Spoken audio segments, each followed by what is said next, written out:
live. Hello, everybody. Welcome back to the Frozen North. We are so excited to be here for episode 10 of our Icewind Dale Rime of the Frostmaiden playthrough. As you can see, there are only 4 of us here now. So things have gotten a little intense for our heroes, as 2 of us have stayed behind on the mainland, leaving just these 3 to have to go and face Arl over the next 3 episodes.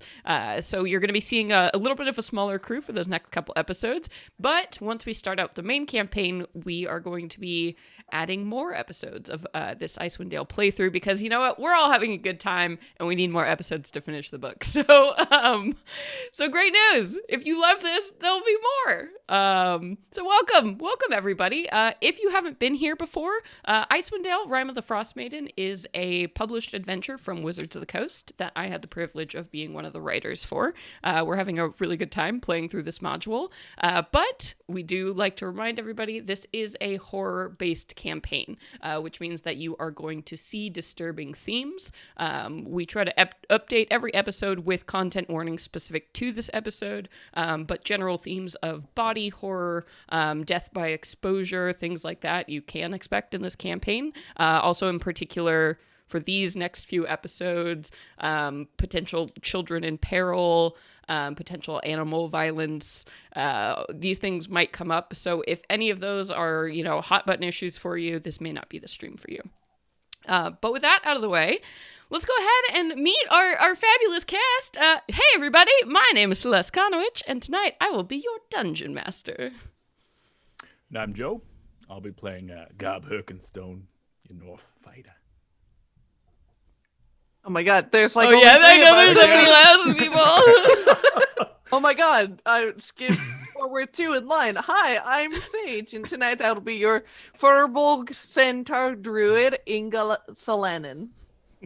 And I'm Vincent, playing your super extra spicy Hexblade Warlock, especially in the snow, Veronica Carnell. I'm really enjoying this wig, everyone, just so you know. Yeah. We all are. Zhizhing going on. Right. Oh, me. I'm so lucky that I get to go first, and I didn't have to deal with that moment of crisis for introductions. Lucky me. So other point of order, tonight we are doing a dice giveaway. The fabulous Joe from RPG Dice is giving away another set of dice. So the rules for this, halfway through the episode, we are going to announce the code word. You put it in the chat, enter to win, and at the very end of the episode, we're going to pull that name. So you have to be here, stick through the whole episode to win these sweet beauties. Ooh, look at them. They're gold and bronze. Beautiful. Do you want to tell us about this set, Joe? Beautiful gemeralds. They have Gemerald. They sparkle. Gemeralds. Oh my god. they have kind of a gold glitter that's held within them. They're just really gemstone gorgeous. Ooh. I'm a sucker for them. Yeah. Love So it. stick around. Halfway through, you can enter to win these lovely dice. So thank you, Joe of RPG Dice, for providing those. All right. But the next point of order, the 3 of you now have to remind me what happened last time on Icewind Dale, Rime of the Frostmaiden. Well, the dragon showed up, Yep. just as, we knew it was going to happen. Uh-huh. And we're trying Totally to prepared. it was great. It was great. What was her name again? The captain of the guard, who I can never remember. Imdra Argalith. Imdra. Gesundheit, yeah. Yep. Yep. She was like, oh yeah, no, everyone's gonna go fight and we're all gonna defend our town. And we're like, okay, that's fine. With the magical stylings of Inga, that dragon was brought to the ground and laid asunder. Yeah, that sucked for me. That was I a love the really druids. good move, but it sucked for me. Oh yeah, I love that druids get to prepare their spells every day. And be like, how could I ruin Celeste's day today? Oh, good. All right. Well, don't worry. I'll get you back. Right.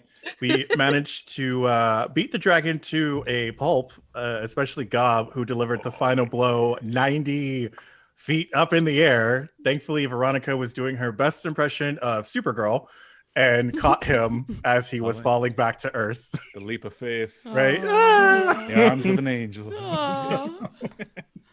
So It's beautiful. so sweet. Oh, And now they're destined to be together forever. Yeah, now Oh my they're just gosh. going to be OTP. I'm here for it. Someone needs to do fan art of Veronica and Gob. Please. Oh, yes, that would make my day. And then Villian was like, well, thank you. Now that we've done your thing, it's time for you to help me to do Yeah, my 'cause thing. You promised. Because you promised and I delivered you, and that's all you asked of me. And we're like, cool, that's so great. And so she is looking for this artifact.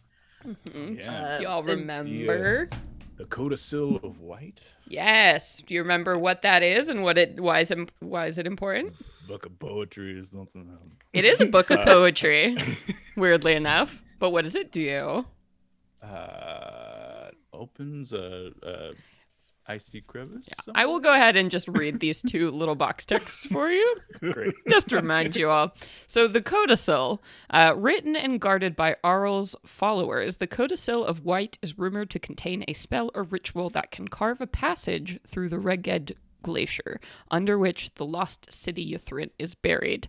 Divination magic has revealed that the book is being held in a frost giant fortress on a mist-shrouded island in the Sea of Moving Ice, which you know is Arl's fortress.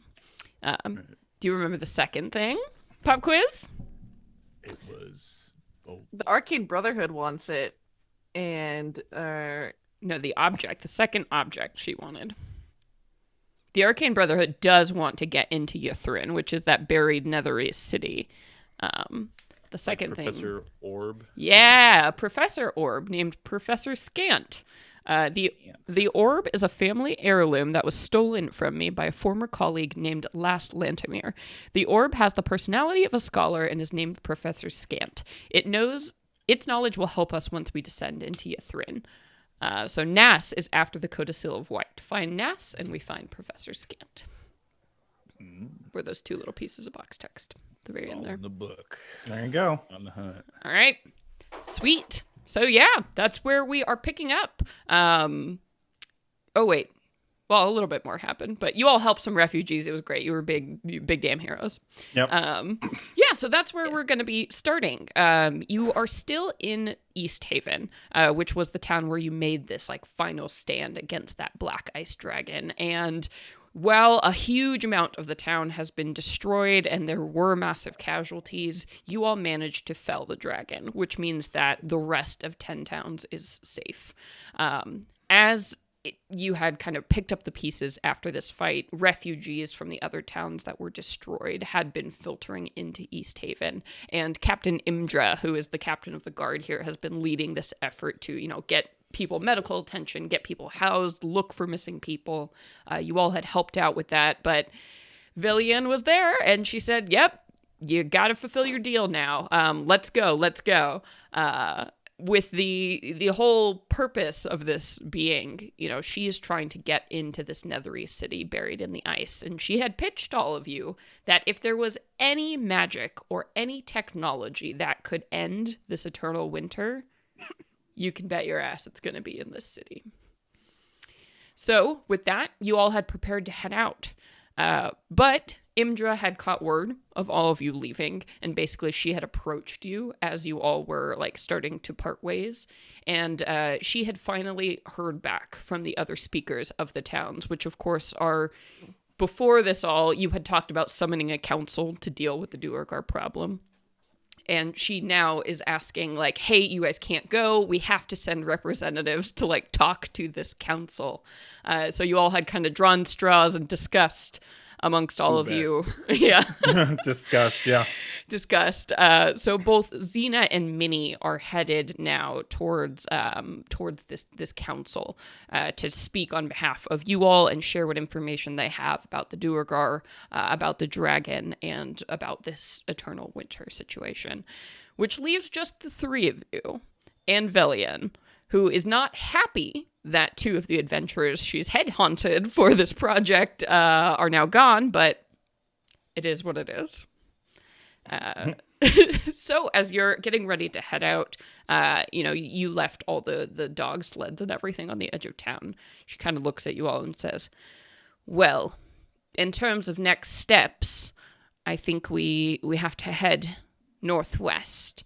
I've heard of a creature that can provide passage to this island. The island itself, well, it's not on any map. It apparently moves. So unless you all have any bright ideas, I think this is the best lead we've got. It I mean- followed you, man. What particular type of creature are we talking about? Oh, some kind of whale? A All right. Yes. Can I make a nature check? to Yeah, know what for the heck sure. she's talking about. Be like, what? I don't. I'm sorry, what? Whale? What is that? Was not expecting that one. Ooh, hella good. 19 plus 3 is 22. Okay, then, I mean, you would know that in this Arctic region, sperm whales are quite common in the region. You have no reason to believe that a whale, a normal whale, would be able to carry you to an island safely, but I mean, there are quite a few awakened animals running around Icewind Dale with all the druids who worship Arl, and but even so, even an awakened sperm whale, you're not really sure. Yeah. So, yeah, Inga just kind of squints her eyes at Velian. Velian. There we go. Velian. I'm going to write that down. Squints her eyes at Velian. I was like, okay. I don't know, but I've heard several different townsfolk confirm it. Apparently, this whale is named Ongajuk, and there's a whole thing where you ring a bell and she shows up. That sounds All pretty cool. right. Yeah. You know, we literally just got done fighting a dragon made out of rock. So at this point, I'm willing to believe anything. For real. Honestly, I'm surprised how much magic is even in this backwards little valley. Something has to be important enough for this goddess to be this bored to just freeze things over eternally. Yes. Yeah. Well, let us head out then. And she'll just, hop on board the sleds and just keep on going. So you are traveling quite far from where you are. So if you can see on the map here on the stream, so it's a little bit small, but you're in East Haven, which is the dot on the southeast side. And then you need to make it all the way to the Sea of Moving Ice on the northwest there. Journey. And apparently there along the shore is this bell that can summon this whale that apparently can take you across the Sea of Moving Ice to wherever the hell this island is. All right. So we begin the journey, and it's going to take a couple of days. Does anything notable happen in this time? Is there anything you all wanted to discuss or make a point to do? You could potentially stop by another town if you wanted to on the way. I think if we have like provisions and everything for the journey, then probably be pretty set. Maybe swap out some ratty clothes destroyed in the fight. Yeah. Right. Fresh parka, you know. Oh, nice. Mhm. Yeah. You Yeah. fluff the hood fur and Oh, I think I would have let, Balto Thunder stick with one of the refugee kids back at East Haven. oh, Oh, that's Aw. very Like, sweet. He'd Yeah, Balto probably Thunder die was if you came, so yeah. was really great at like pulling logs out of burning, things and saving children. Very heroic dog. Oh, good. Give him a statue somewhere. Oh my god. Getting medicine to sick children. Yeah, exactly. Oh, yeah. Carrying barrels of booze to thirsty people. Us, yeah. To us. Us. So good. All right, then the journey goes pretty quietly. What seems to be really nice is that Velian's kobolds, so the kobolds, both living and dead, that follow her around, seem to be hyper aware of the landscape. And every once in a while, when you see like a shadow or something on the horizon, they'll start like yapping at each other and doing very like good maneuvers to avoid these situations here. So while you travel with these kobolds, you're not going to be running into random encounters. This is their home turf. They know what's going on. Cool. Works for me. And so eventually you do come to the Sea of Moving Ice. And the weather here doesn't change too much, except that it gets a little bit more windy, and the smell of salt sort of infuses the air. So it's a little bit less stale than these just flat, rolling, like endless tundra that you've been on. Veronica and Gob, are you all seafaring folk? Have you seen the ocean before? I read about it. I've seen it, but it's No. not particularly my favorite thing. Yeah, Living on the Sword Coast, probably probably. sometime. Yeah. Yeah. And so when you glance at the Sea of Moving Ice, you look down these stiff cliff sides. It's beautiful, but it's also terrifying, sort of, as you look at it. This like choppy black water that is dotted with these jagged shards of white ice and glaciers floating in the distance. It looks like mountains are floating on top of this water. So the horizon like kind of tricks your eye into thinking like, is that really just an ocean expanse out in front of you? But Velian seems to know where she's going, and she leads you down to this very particular spot. And, pushing through the rime on your glasses, on your goggles, you can see that there is a very small hut that looks like it was maybe like the hull of a boat at some point that has been left there and now kind of forms this shack. And this area, this little cove she pulls you up to, has completely frozen over. And out sort of in the middle of this frozen circle is a rocky cropping. It's sort of I don't know the right word for it. Just keeping like a Henry Moore sculpture, like very curvy, weird sort of arch that just stands up in the middle of this land. And there is a very thick copper bell that dangles from a wooden rope that's just kind of hanging in that archway. Classy. All right. Looks like the spot. Yeah. Should we just ring it? I don't know. Do we You need- brought us out here, my dear. Did I've you never not have been a plan? I've never been here before. Do we need Well, treats for the what- the fish flakes? Fish. Yeah. For a whale? I don't know. Perhaps to bribe it? Yeah. But no, let us just ring bell. See what happens. I'm gonna stand back here just in case. Yeah, she extends a gloved hand for you to step onto the ice to walk and- towards this thing. I'll do the honors if. Yeah. Oh, Inga would What? definitely volunteer herself. Oh yeah. Oh, by all means. Okay. And, yeah, she'll head over there. The ice. Yeah, the ice, you hear like the snap, crackle, pop of ice, but it's normal. It holds your weight, and you're like, okay, you can tell there is definitely water underneath it, but this ice layer has been there for quite some time, so it supports your full weight as you move out onto the ice. And yeah, you can make your way towards this little dock that has this bell. And you can see that right under like this archway, there is a pretty large hole in the ice.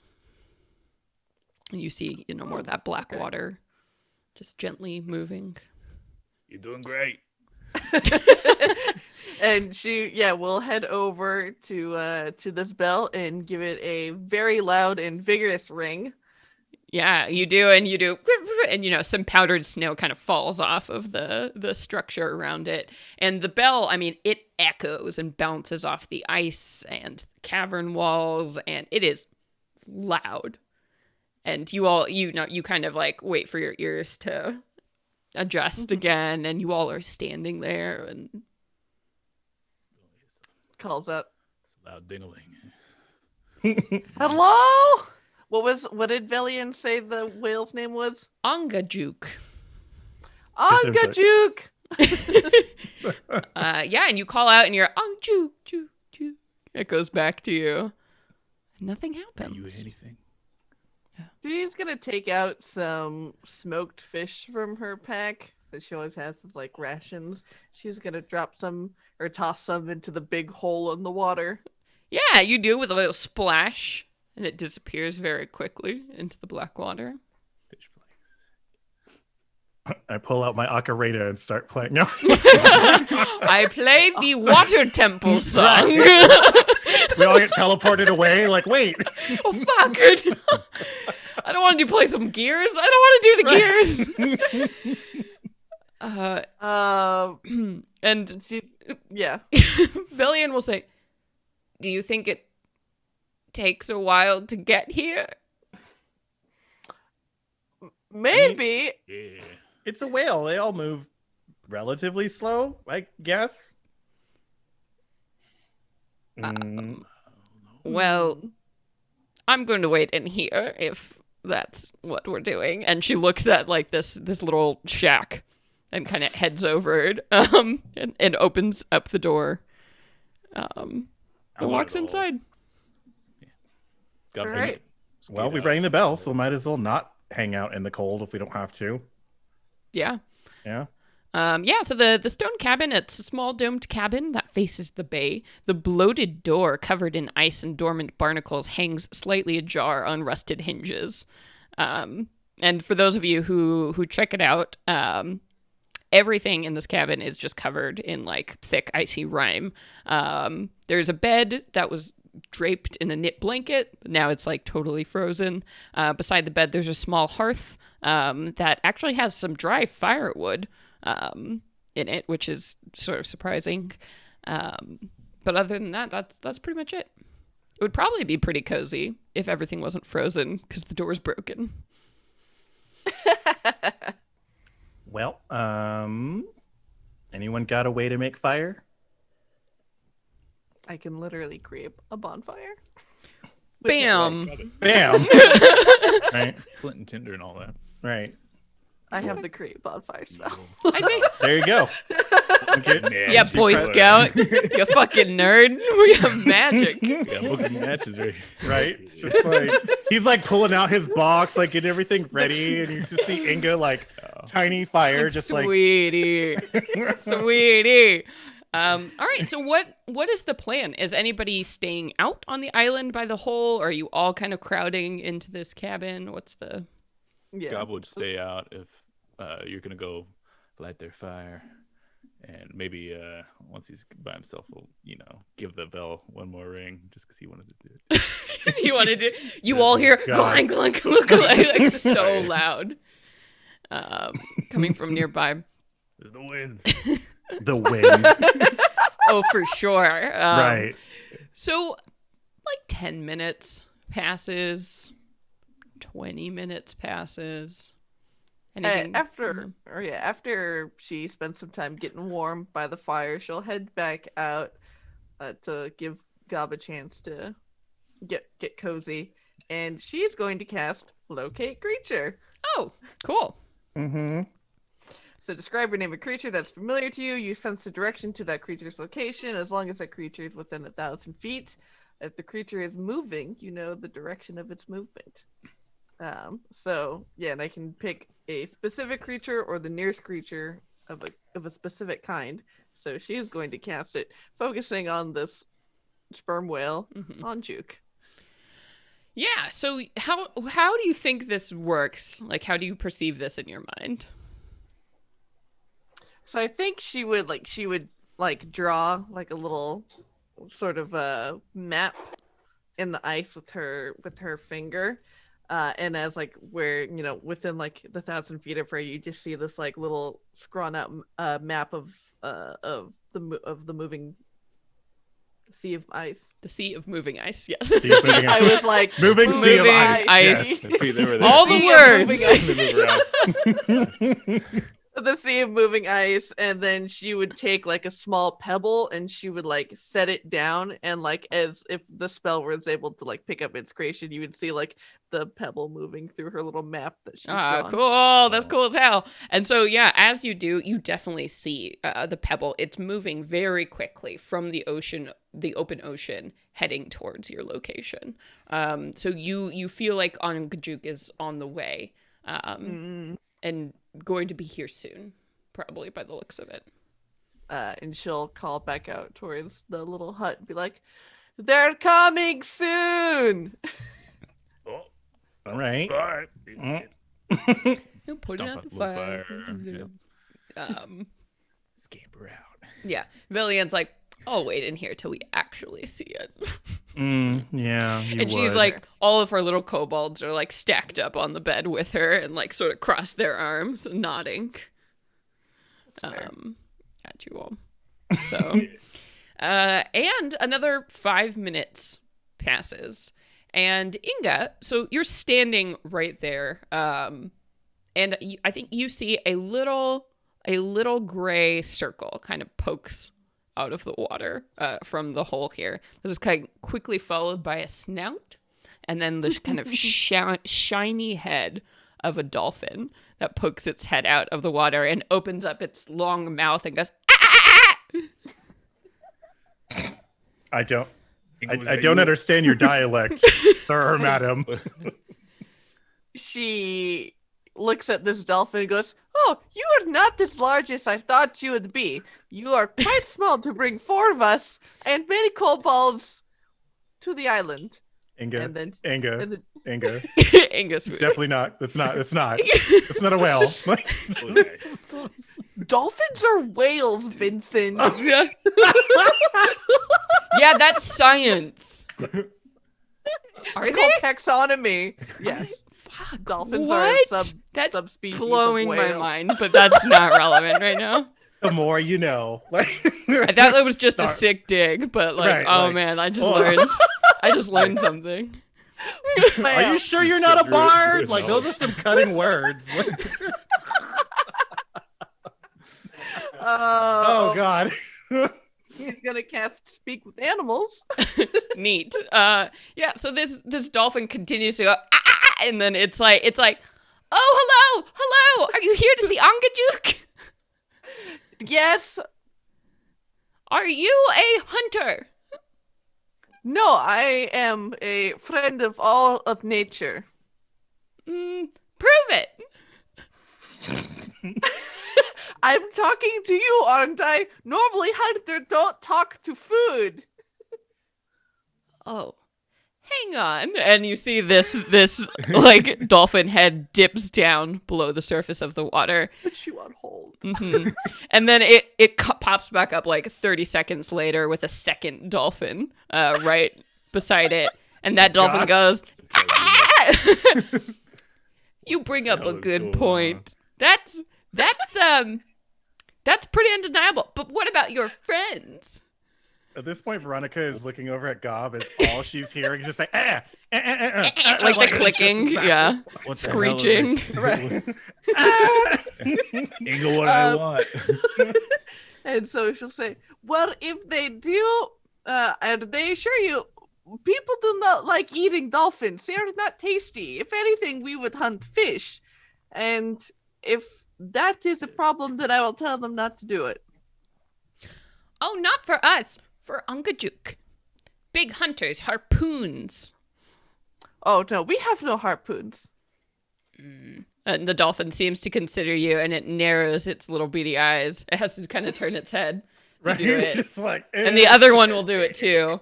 They'll turn at you. And then opposite right directions. from behind them, you see a third little shape, a horn that starts to come very far out of the water. And you see a little face pops up of a narwhal right behind. And the narwhal goes, oh, hey guys, what's going on? And if I assure you that if any of my companions were to harm Anjuk, I will personally hurt them. Oh, wow, that's nice. And the dolphin's like, all right, I think you're good. Okay, well, we'll let Angajuk come up, and we'll tell her you're good guys. Oh my god. I think, Joe, if you just said something, I think it was muted. Oh, I'll just say, what the fuck is going on? Yeah, so do not now know. all of you see these three creatures are just talking and making all kinds of weird noises at Inga, who seems to be responding in kind. But these three creatures drop down below the surface, and you all see a dark shape, a very large dark shape that moves under the ice. And suddenly filling up the entirety of this hole, you see this grayish white skin that pops up here, and that's all you see before like there's this like explosion of water that just rains down, just raining down all of you on this cold, frigid cold water as this whale releases from her blowhole. Just shield up, like, no, Yeah. not the hair, not the hair. It gets on your hair. There's No! nothing you can do. And yeah, you just see the very like tip of this whale's nose as it comes up. Yes, Joe, was that a hand?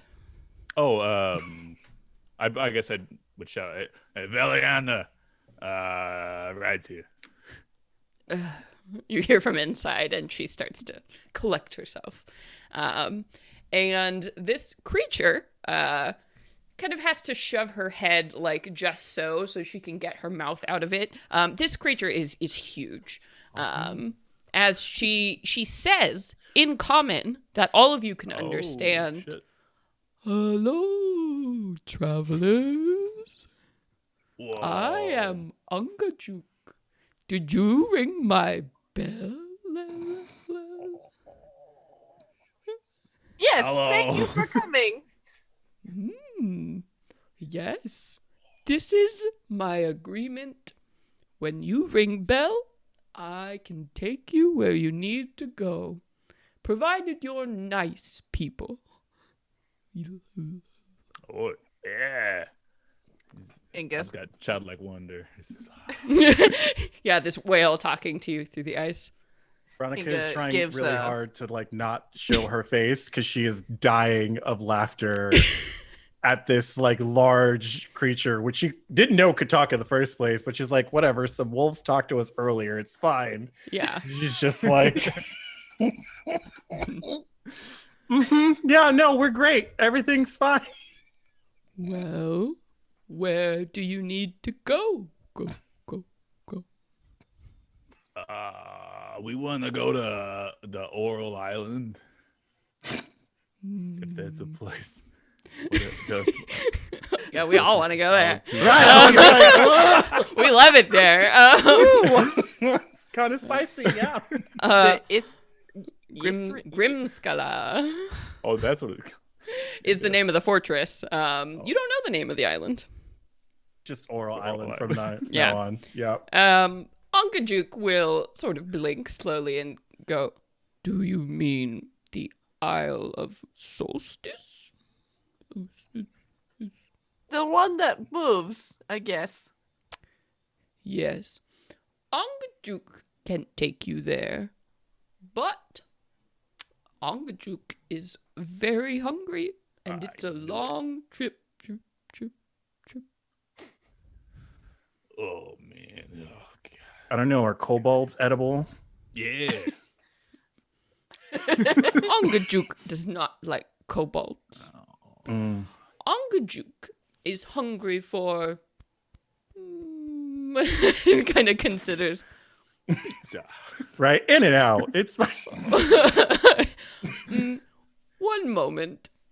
And she kind of dips back down, and you see like some dolphins kind of poke their heads out and like consider you and come back down. And there's like boo, boo, boo coming from below as you can hear them talking to each other but can't hear their words. And then Angajuk comes back up and says, Angajuk would like 3 octopus. Okay, that's no problem.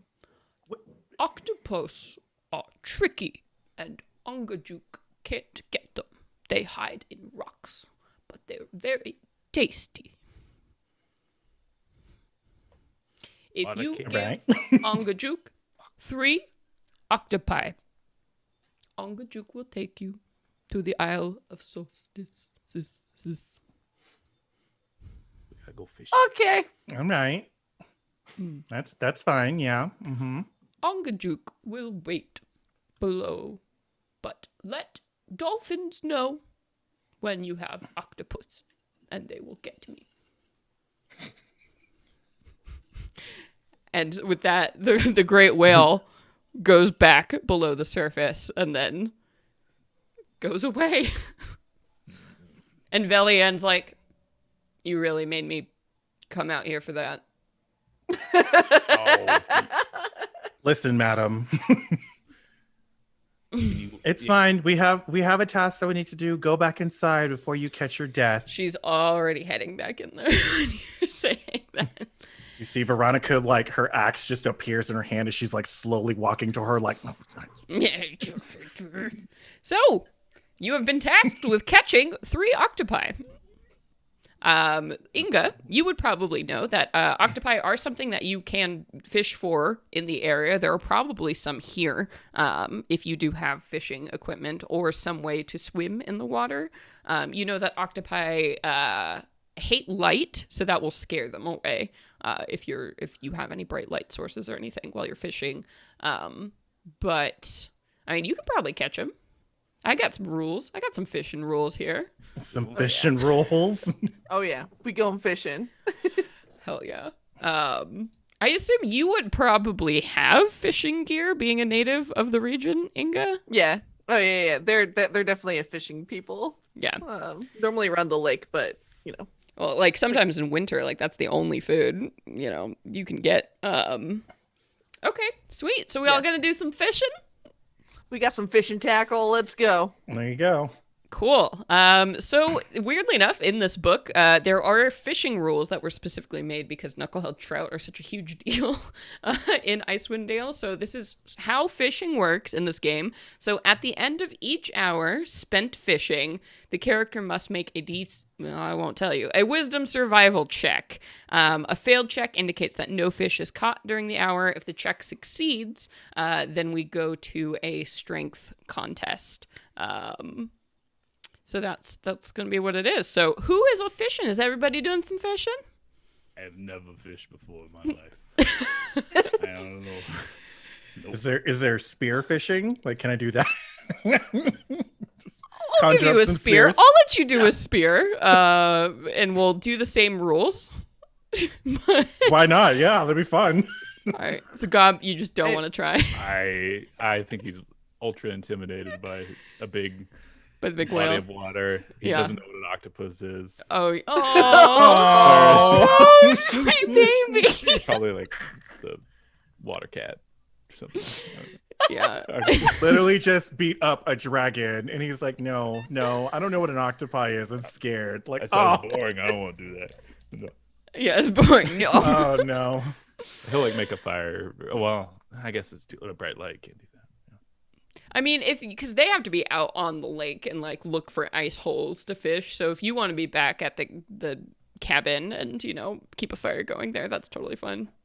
I suppose I could probably help out and make some ice holes and stuff like that. Be a helpful dude. Yeah. there we Punching go. holes in the ice. Just Yeah.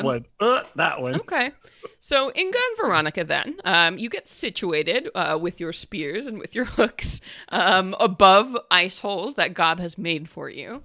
And at the end of your first hour fishing, let's go ahead and roll some survival checks. See how we did.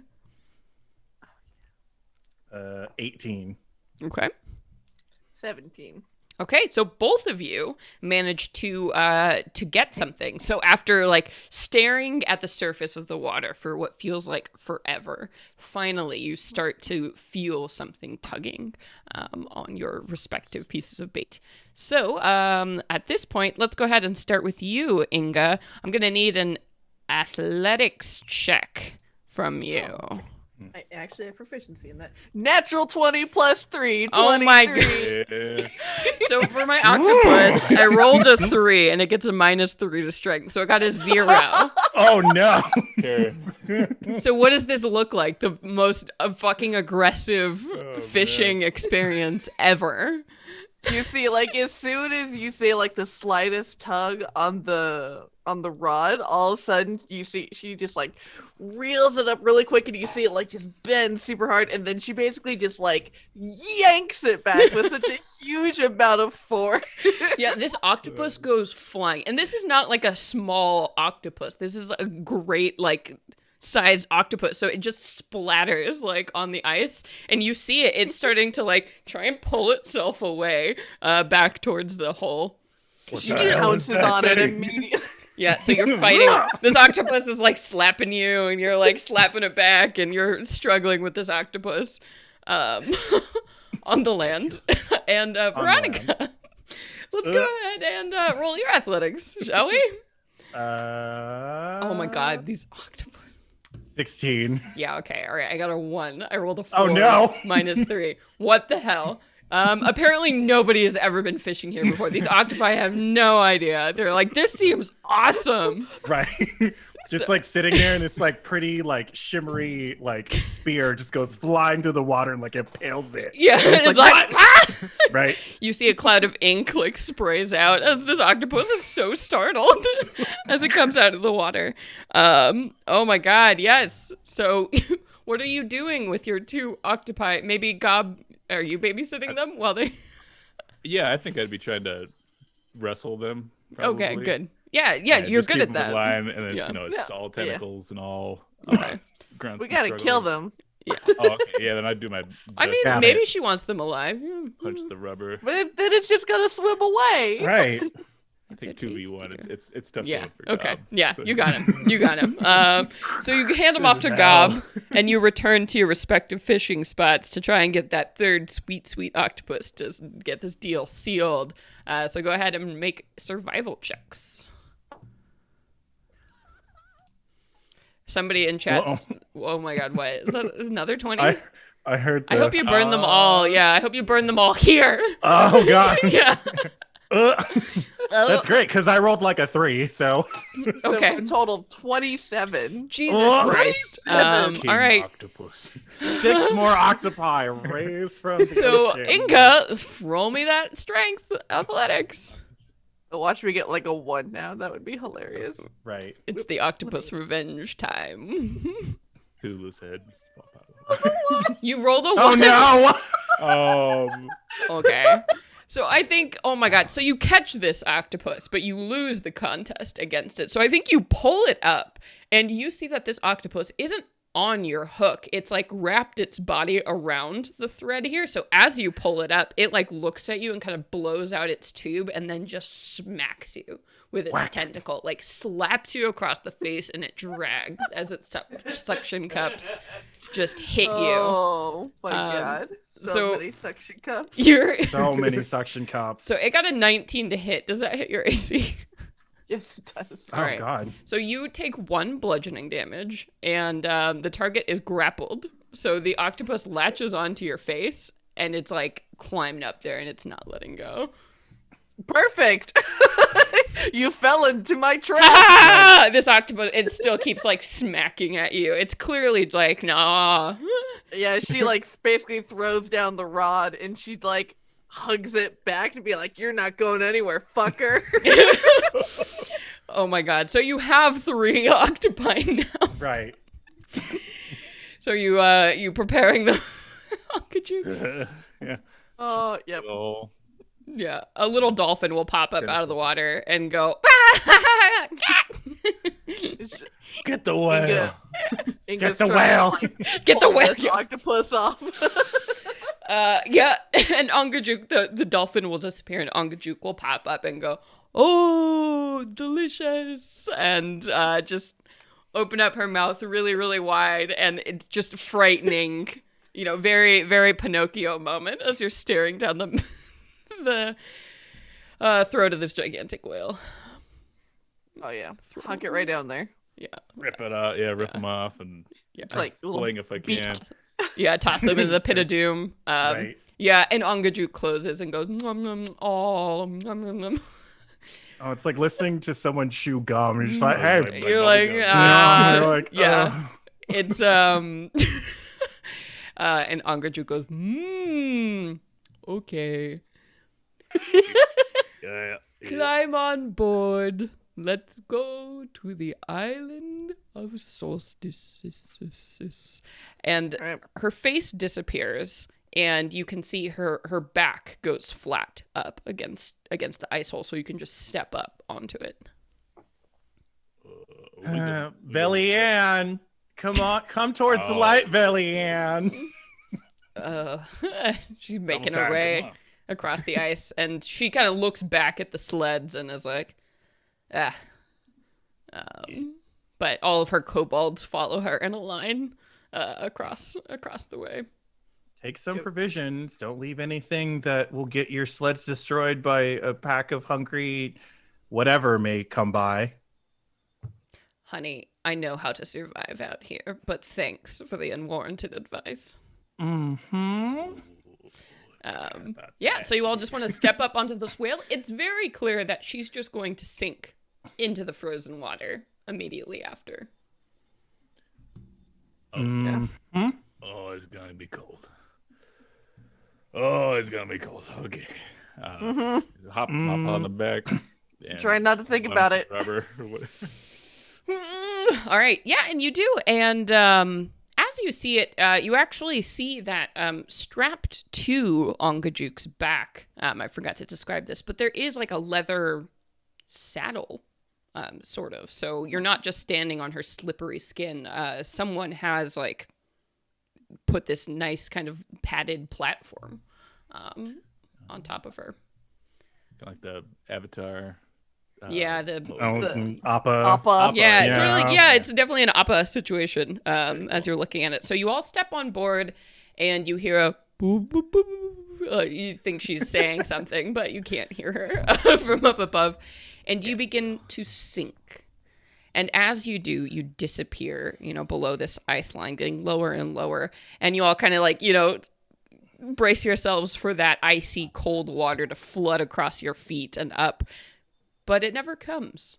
You begin to sink lower and lower until the point where your eyes are now beneath the water here. And you're still not wet, but you can see underwater all around you as this bubble has filtered up, creating this like cabin on top of Ongajuke that's completely transparent. So all around her, you can see this whole team of dolphins and narwhals that have been just following her, and now they're delightedly swimming around, looking at you curiously and going up to the edge of the bubble and kind of pressing their face against it. And, the bubble like gives way a little bit, and they'll go like, and like bounce away. Oh my god, Inga's having this is the greatest Cobb, day yeah. Oh, of yeah. Inga's life. We're all just like, oh my god, What? what is this? Yeah, I have a little picture of it. Let me show. Follow my finger. Yep. Oh my god. There we go. So you can see on the overlay, there's the art of Ongajuke's Ew. bubble. Oh wow, super cool. Yeah. Belly-Ann must hate all of us right now because just like it's just like a bunch of kids at like an aquarium. Yeah, like- she's sitting down quietly. Just considering you all. So yeah, you begin to swim out into the open ocean, and it's amazing as you're looking by it. You see that the floor here of this ocean is littered with shipwrecks. Maybe because of the glaciers, because of the cliffs and terrains. I mean, the Sea of Moving Ice is famous for destroying ships, and you are seeing all of that evidence down below you, as well as all of this marine life that seems to flock to Ongajuke as she leisurely swims through the waves here, not setting a pace that's too rough. It's really enjoyable. As she's leading you off into the ocean. Were you able to communicate with Ongajuke? You can certainly Well, try. This is incredible. How long have you been a taxi, Ongajuke? I thought you were gonna ask how long have you been a whale? I've been a whale. How long have you been a whale? It's like Long How time. many are you? You're so not good like at it. A lady her age.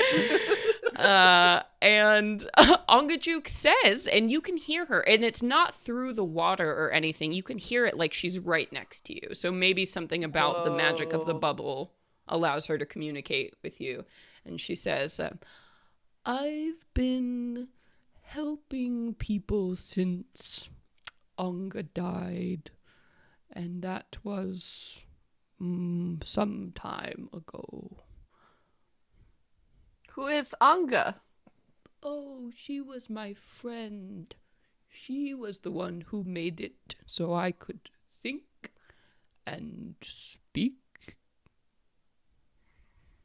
She was my friend, and I think she would want me to help others like her. It's really nice. How did you meet? She built that cabin by the sea, and she saw one day, and like you, she could talk to us, so we became friends. Inga nods, like, really kind of just in deep appreciation. She says, "It is nice when people are able to connect with nature and to be able to bridge that gap. It is a pleasure to meet you." You too. It's nice to know some air breathers still, well, respect the ocean and us. But you are air breather too. And she Sounds kind of wacky. gasps, and she's like, "Oh, I hadn't thought about it that way. I suppose I should say, people without fins." Yeah, very true. People without fins are always trying to kill people with fins. Fish, Yes. fish are friends, not food. Well, Well, a little bit. no. Can I ask why you're going to the island of Solstice? It is a dangerous place. Yeah. Well, we're looking for a book and a ball. That does not seem like a great reason, but Whale shrug. That's good. yeah. Uh, Yeah, you see the fins sort of, whoo, and you like dip a little bit in the water. And she'll continue placidly along. It is very clear that she is in no rush to get you to your destination, a fact which probably doesn't escape Velian's notice. But she's not going to argue with the magical whale who's letting them or her breathe. So, we'll push you out. Don't even. oh yeah, oh yeah, you want to get out? You want to get off? Right. Like you can Are we swim there the rest yet? of the way. Like All right. I will turn this whale around. Like oh god. And so Ongajuk, by this route, this is going to take you like 2 days to wow. reach the isle. And every once in a while, of course, Ongajuk does have to come up to breathe, but it's hours at a time. So most of it is just this travel. Yeah, road trip.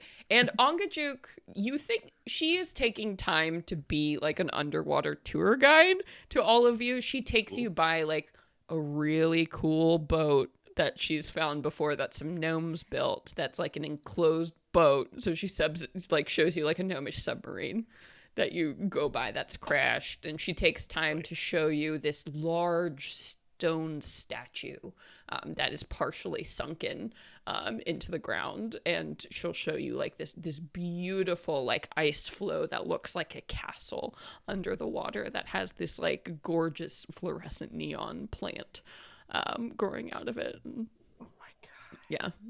So This is the fucking coolest. Right. yeah, and Ongajuk will explain everything too, like a tour guide. Like she's probably done this for people before. Everyone who comes through here. Anything in particular happen over these couple of days? I've got some playing cards if everyone's bored. Yeah. Playing Jenga underwater on the top or Jenga. It's a lot of swapping stories and eating dried fish. Mm. Asking Angajuk about. This is probably the first time we've all actually had like an ability to sit down and like And it's cozy. talk to each other. Yeah. Yeah. You're not sure what magic Angajuk has going. Probably something that Anga did. But it's like climate controlled. It's like it has like its own kind of light, so you're not in the pitch blackness of like going through the sea. It's Are there amazing. cup holders? Yeah. This is a fully loaded There's a whale. box. There's a box at the front. You're like, oh shit, it's a cooler. USB phone charger. Right. Oh my god, this stereo is amazing. Wow, there are pillows under the seats. Like, You open up the thing and then Oh god, it's a Tesla whale. Incredible. Like, oh, the best. Ika, I guess in particular, would want to ask Angajuk about if there's anything that she knows about the Isle of Solstice. oh, Oh yeah, good call. a big bird lives there, and Angajuk has to be very careful when she comes up around the isle because the bird definitely wants to eat Angajuk. how large is this bird that it could actually eat you? Bigger than Angajuk. Is Which it is where? is it scaly or is it feathery? Like, is it dragon? Oh, it's a bird Oh, with feathers, but interesting. massive. Angajuk and bird have fought several times. Angajuk has some nasty scars. You can see like the white lines across her gray hide where clearly talons have raked her skin. Well, definitely when we breach surface, I will protect you against bird. Mm-hmm. Oh, I'll come up and let you off island, but I'm going to swim down below if you're okay with that. I can circle around, but I don't want to see that bird. If we have enough time, we can probably deal with that too. Angajuk would like that very much. Veliana, you ever heard of a bird that big? Yes, Well, it's yeah. clearly a rock, I'm assuming. No, it's a bird. It Gob. A rock is a type of bird. Oh, just she gets a flatline expression at you. Yeah, like shakes her head. No. it's gonna shut my mouth. Mm. down. Poor Gob. Oh my god. Jesus Christ. Poor okay. sweet child. Yep. So Evelian says, anyway, so a rock is a monstrous creature that looks very much like a bird, but it can rival the size of a dragon. If there's a rock living on the island, I suspect that might be what the Frostmaiden uses to cast her spell. It's a very large conduit to have for a particular spell, especially a living conduit. What? And she looks at you. She's On. no, that thing up in the sky, that is clearly a spell. Oh, I thought she meant she was casting the spell through the bird. I'm like, Well, if it's up in the sky, perhaps she uses the bird, is what I mean. even more reason to pluck its wings. Well, I propose that if we can get there, get the Codicil, and not piss off a god, that might be a better option. I mean, if she is a god, what's to stop her from knowing that we're on our way to do this in the first place? She might is already be true. pissed. I suspect if she knew, we would already be feeling her wrath. Auril is a minor god when you do consider the rest of the pantheon. She doesn't have as many worshippers as some of the others, and it's even said that she is confined here to this space, this region. That is why her influence does not extend beyond Icewind Dale. I suspect she lost a great amount of power. So Messing around with things that she was too weak to fight against, I see. she like looks at you like, what are you implying? But doesn't say anything. She is certainly not up there with your normal pantheon. So if she does have to cast this spell, maintain it, perhaps use this bird as transportation, she would be more akin to a archmage than to a true god. And if she does have to cast this spell, she must have to do it pretty regularly to maintain it. Perhaps we can catch her when she's not at home. That would be good. Yeah. That would be my Well- preference. If she has to go out and ride a bird, it seems that messing with the bird will probably draw her out. Yes, so I suggest we leave the bird alone. We find a little hidey hole, wait for her to do a bird ride, and then sneak in and do some pilfering there. I would not put it that way, but yes, Okay. that If is what I anything- propose. If anything, her fortress will still be well guarded, so we'd have to make sure we're not running into any type of traps. I'd imagine anything we do there is not going to end well for any of us. Yes, so I think the quieter we can do this, the better. Yeah. But anyway, yes, sorry, Ongajuk, this bird is... Yes, you shouldn't mess with a rock, which is a bird.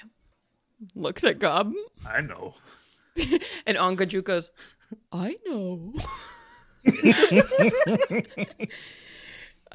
So the days pass, and eventually you get to a point where Ongajuk says, the island is just above us now. Are you ready to go up?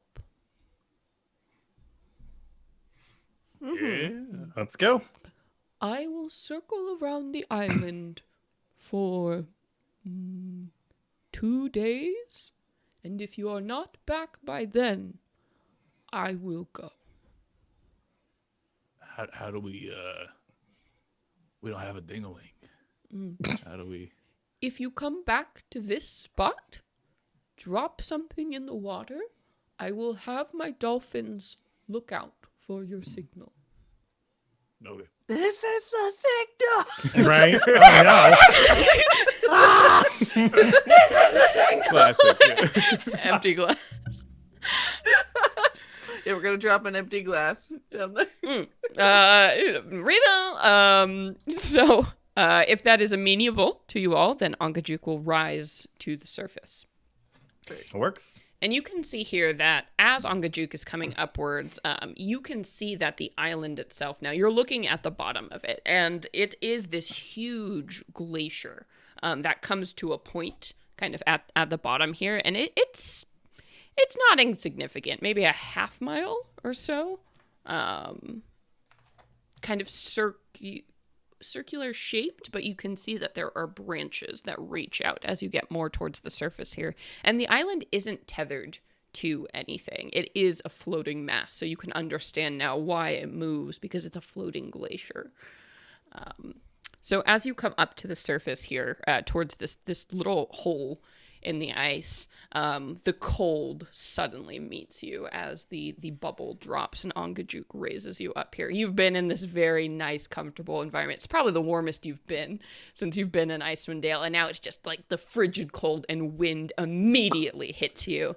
And as you're looking around, visibility is very low wherever you are. There's this thick, rolling mist that surrounds you on all sides, so much so that when you look out towards this island, you cannot see what is out the center.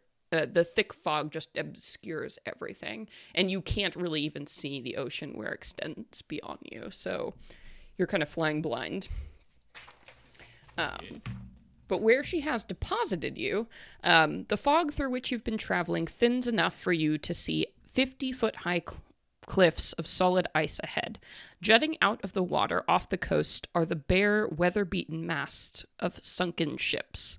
Ahead, you can make out what appears to be a partially shattered dock, carved out of ice. As you get closer, it becomes obvious that the dock was made for giants. Okay. So this massive dock is up in front of you. So you can step off of Angajuk's back onto the frozen ice and kind of make your way towards this huge dock. Cool. Very cool. Oh, should we do the giveaway? Oh, yeah, shit. We should do a giveaway. Oh. I was so absorbed. Yay, halfway through, we're going to open up our dice giveaway. So the rules for this, we are going to put a word in chat. We're going to tell you the word. You have to enter it in chat and stay to the very end of episode to claim your prize. So if you want to win, you have to stick around to the end for this beautiful set of dice. Look at these green and bronze beauties. So Sage, what is that code word? Exclamation point, verdigris. Whoa, what is that? Ooh. That's when you have like a bronze statue and it weathers and that blue green that you see underneath it. That's what that Sage, process you of oxidation. Taught me two things today: that dolphins are whales, Yeah. and that word. The science-y session. It's fine. Damn! Oh man. All right. Well, this is the halfway point, so I need to go refill my drink. If you all want to entertain the audience, think about what you want to do. Right? Oh man. God, what a cool thing to throw into the adventure. Yeah, Our- that's a cool ass whale. Right? We all live in our yellow submarine. Like, yeah, What a whale of a time. a whale of a time. That's This is why there should be more women writers. hell yeah. Oh, bad time to choose to wear a green shirt in front of a green screen. Oh no. Just absorb yourself been into the background. I am Icewind Dale. Right. Gob casts a wish spell and becomes Icewind Dale itself. The ice. The sentient ice of Icewind Dale. Like the water of Moana. It was bound to happen, yeah. Let's see. Whoop. There we go. Oh man, oh man. Are we gonna fight this bird? I wonder. I feel like Oral might just stomp on us if she I gets was gonna say, if Oral is writing this thing, then it's like, cool, we have not only the rock to deal with, but the lesser god. Throw in probably ice magic from the back of it. we can be sneaky. None of us are huge clanky It's fine. folks. It's fine. We'll do it. It'll be great. Famous last word.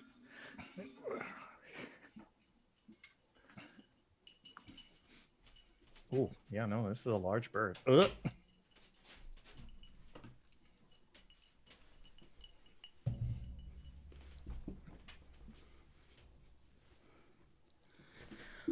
Woohoo! We ready for a God Fortress Island? Oh yeah. As will ever be. It'll be fine. It'll be fine. Oh, I have a. I won't show you the picture yet. I have some good art. Don't let me forget to show you the good art. Okay, hang on. Becky with the good art. Yep. Yeah, it's Yep. her. She's here. All right, sweet. So, this big ass dock is in front of you all, and unfortunately, it's not the kind of thing that you can just walk up. Y'all are gonna have to climb to get onto this dock. That kind of leads out onto the rest of this island. Yeah, if it's meant for giants, man. Yeah, so it's what, like 50 feet, or sorry, 200. Oh wait, yeah. It's made out of wood, the like pilings and everything. It is, yes. So it's pretty clear that this dock was scaled for giant ships. So it is extremely large. Hey, Inga, how much can you carry? Approximately 700 pounds. Jesus. I could push or drag. Even better. Hey, Vivian, oh man. Velian. Villian, that's what it is. Go ahead, take your kobolds and hop on to Miss Inga's back, and Veronica will scoop up like Gob and cast fly on herself and Inga. Like, yeah, we're not walking. Let's do this in style. We're not walking. Absolutely not. I refuse. Like, hell yeah. Okay. I'm a flying reindeer? Wow. Yes, you are. Oh, it did snow everywhere. So you know, climb up and away, and you soar up to the top of this dock here. And I will say the mist persists, so you really can't see more than like 30 feet in kind of any direction. But as you do get to the top of this dock, you can see, you know, the long kind of ruined frost-colored dock here. And there seems to be a path that leads from the dock and winds into the mist somewhere. You can generally tell that the center of the island is much higher up. It looks like there's a mountain or a very large hill, something there. The rest of the terrain is kind of this dotted up and down of different places. But through all the white and the mist, you see a small little circle of orange as a creature, a very small creature, is sitting on the end of the dock, right where the pathway is. This creature seems to be made of ice. There's like this little ice man there, and you see he's just taking a very long pull of a cigarette, and that's that little orange glow. And this creature's kind of regarding you. Just like a floating Yeah. claw Just- game of people. I will hand as we make our way closer, I will hand the Horn of Blasting to Gob. Be like, you can probably use this a little bit better. Yeah, okay. And the this figure calls out something. What languages do you all speak again? Got common, dwarvish, giant, and gnomish. Okay. None of those. Common, druidic, giant, and sylvan. None of those. Common, Elvish, and Orc.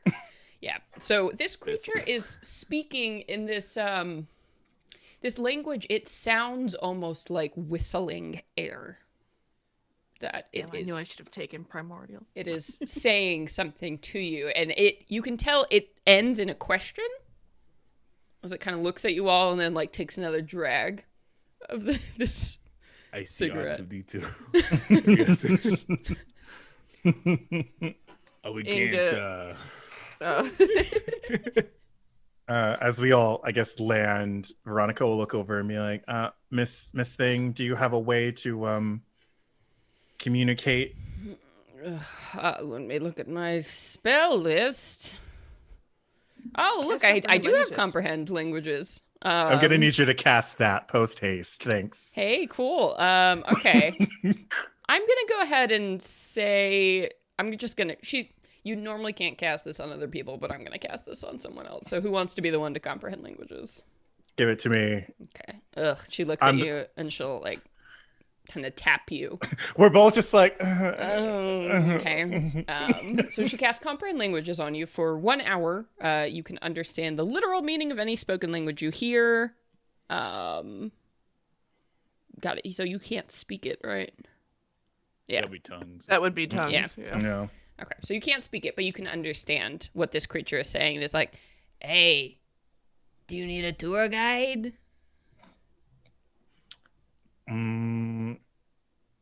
He's asking if we need a tour guide. He wants a tour guy. He's got. No. I kind of like this guy. You know, I only have like 10 minutes left on my break, so if you're just gonna waste my time, just let me know. But you know, if you want me to show you around, I can do that. So what's it gonna be? What is this Brooklyn accent? Like I love it so much. So what's it gonna be? Sounds familiar. What's it gonna be? Yeah. Excuse me. I don't think I've used that yet for this campaign. No. Oh, just Gob. Oh, this is Gob's cousin. Yeah. Oh, right. I was like, Icy. I guess Veronica will nod vigorously. It's universal, I guess. Okay. And it stands up, so you will all see this creature like kind of throws its cigarette into the water and like walks over to you all, and it goes, "Hello, my name is Sopo. I'm gonna be your tour guide here on the island of Solstice. Welcome. There's some beautiful icy views for you to see here, and if you're ready to move on, we can start, kind of seeing stuff." This just sounds like a tea kettle whistling to us. Yeah. Right. Veronica's like Would you saying tell all him to this. Shut up. Right. Like, Christ. God. All I hear is gopher. Like every 10 seconds. Like, ugh. I have a few different things I can show you. So some interesting facts about the island of Solstice.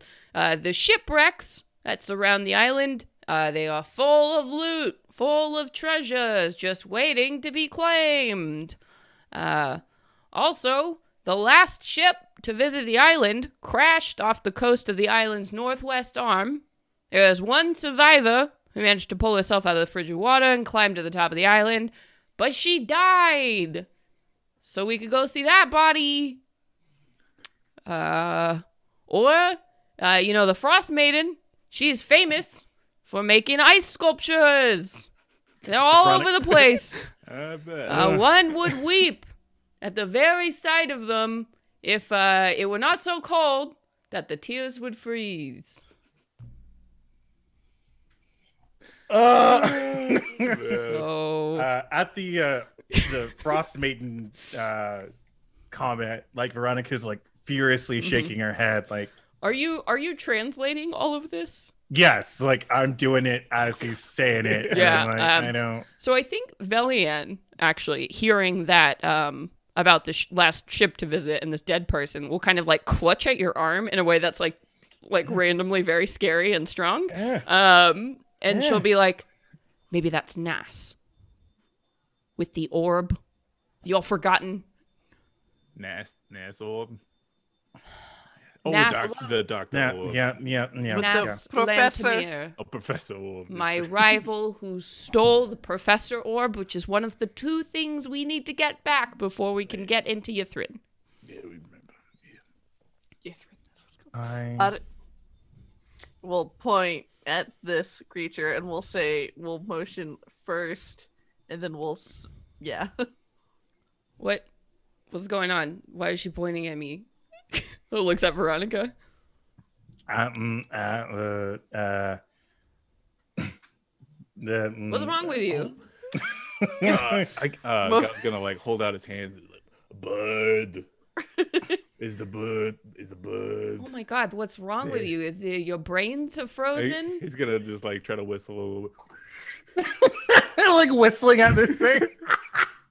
Oh my God, a bunch of lunatics. Oh Get a bunch of no. lunatics on it too. Okay, all right. Let's do it this way. Okay, so I had 3 options.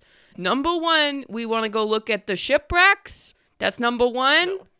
No. Motion's Okay. no. Okay. Number 2, that cool dead body. Big thumbs up. Okay. Yeah. Do we want to do that? Okay. So number 2 first or number 3 first? Number 2. Motion's Okay. 2. Okay. Prestidigitates like a 2. No, it's yeah. No, it's pretty cool. It's all dead and stuff. So, all right. What's that guy doing? He points at Gob doing bird. Is that a dance? I don't like dancing. Don't worry about it. You take this bird. Wow. All right, man. Leave it. I'm just here to do a job. I don't need to be rude. It starts kind of bouncing down this pathway. So you all can continue to fly above it or after it, but it's gonna walk. Sopo is gonna continue to walk on the ground, and it'll lead you kind of all around the island here. And as you're traveling, you do see different pieces and bits of the island, and it seems like there are a lot of different arms that come off of this island. Almost like it's shaped like a snowflake, the whole island, as you're looking. And you get to a point where the path kind of ends, and it would go up further, like to the right, moving upwards towards this very tall structure that you've now been able to make out. You can't quite see exactly what it is, but there is some kind of fortress or building at the very center. And Sopo seems to be leading you off the path and around to get to this other side of the island where this dead body was. And Sopo will say, so you ever been to the island before? Do you have any questions? I guess, I wasn't told to kill anybody, so, I figured I might as well do a tour bracket. I have so many questions for this creature that I can't ever ask. Right. Like I would let you do like a sleight of hand check to try and like do a like a charades question. All right. Yeah. So, oh man, So many questions. So many I questions. don't even know where to start. It's just like, what are you? For one. Oh, okay. Yeah. Go ahead and do a sleight of hand. Yeah. It'd just be like, who? I guess her first question, her actual first question would be, who pays you? Mm. Oh, nice. Not bad. Sleight of hand. That is a modified 20. Oh, okay. I'll let you have two questions for that. So, who pays you? And Sopo's like, Arl, the Frostmaiden, obviously everyone here kind of works for. It's sort of a, like, deal. And then her second question will be, did Arl create you? No. I've always existed, but sometimes I'm here on the material plane. Sometimes people will summon me here or not, elemental stuff. And when she hears, when they figure out elemental stuff, we'll go like, we'll motion like, oh.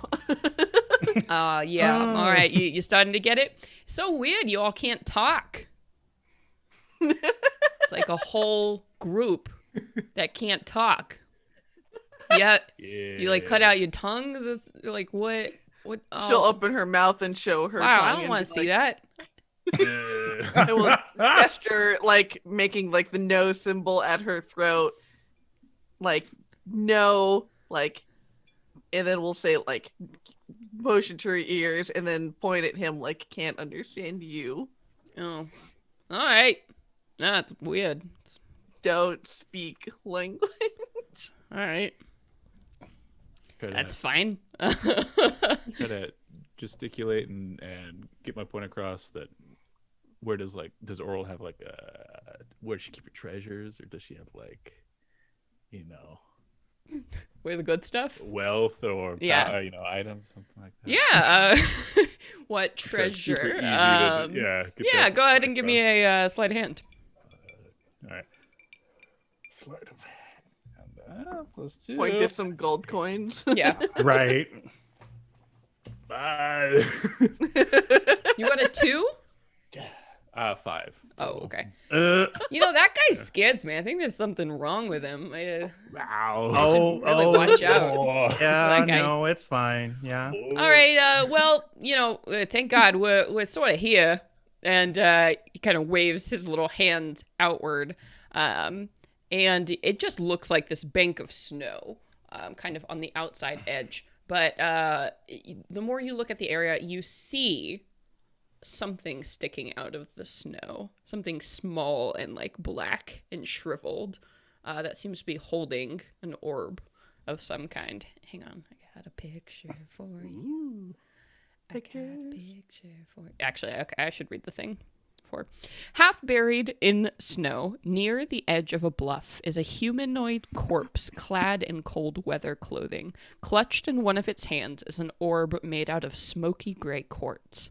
Suddenly, a white weasel bursts from the snow near the corpse and stares at you with its beady eyes, and a voice rings out, "Oh, ye gods, I was afraid no one would find us!"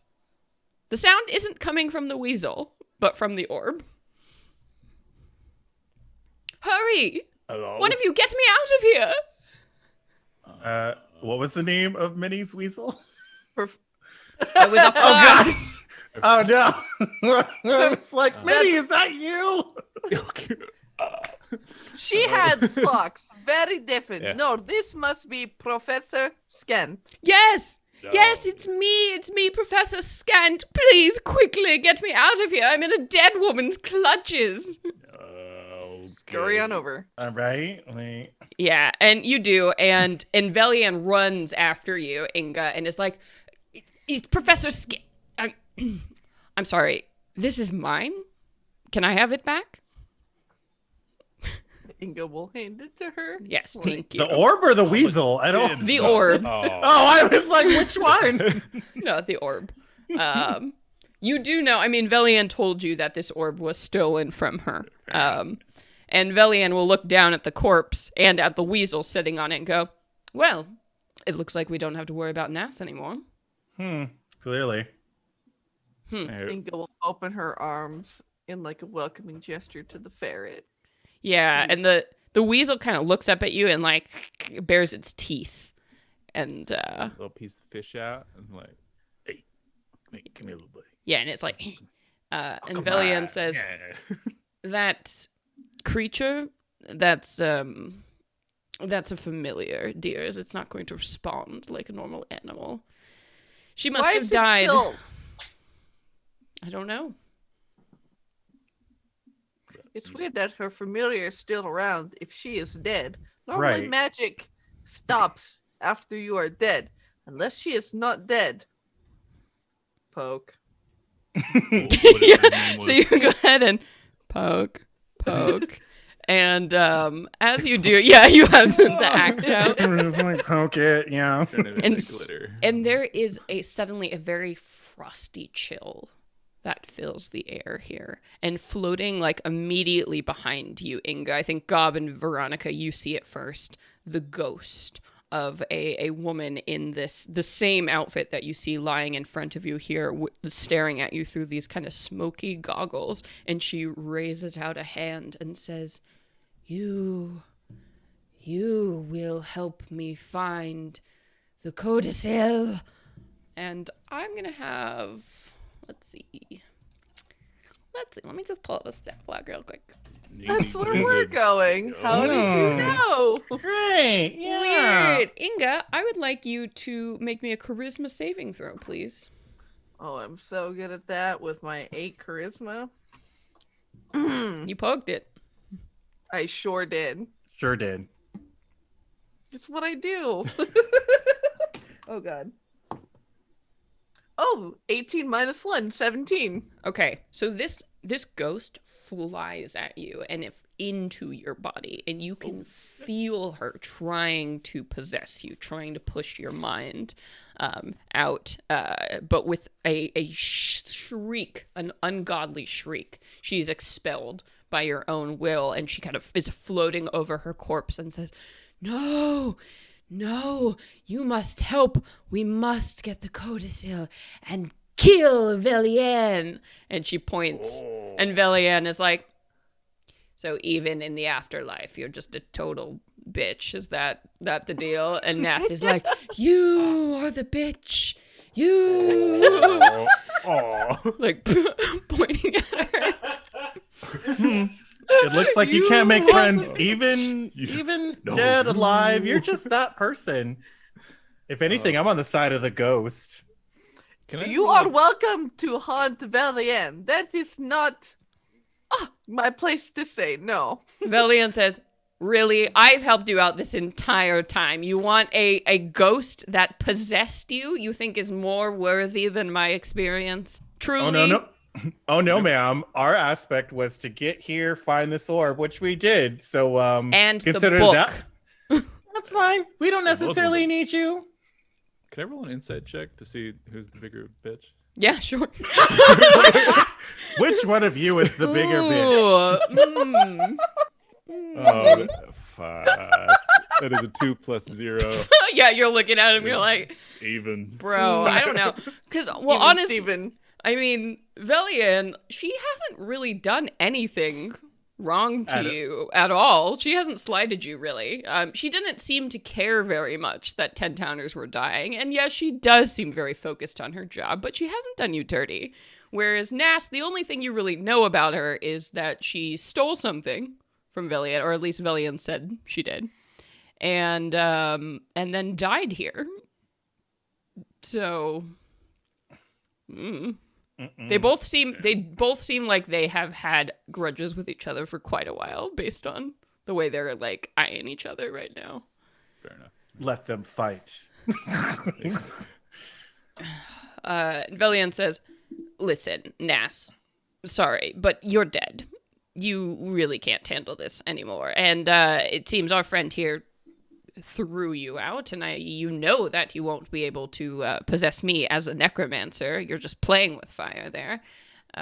So what's it going to be? You going to let us go, or do we need to destroy you forever?" I'm not doing any part of this fight. Y'all two can fight to the death, or deader. I Ghostbust. Who are you gonna call? Not us. And Nas looks at you all and is like, "Well, I cannot fight all of you, I suppose, but I will remain here, Velian, forever until I have the codicil in my hands." Velian says, "Well, if we take it off the island, guess you'll be here forever." Oh, man. And Nas kind of hisses at you all. So there seems to be kind of a stalemate until you all decide what you want to do here. Just walk away.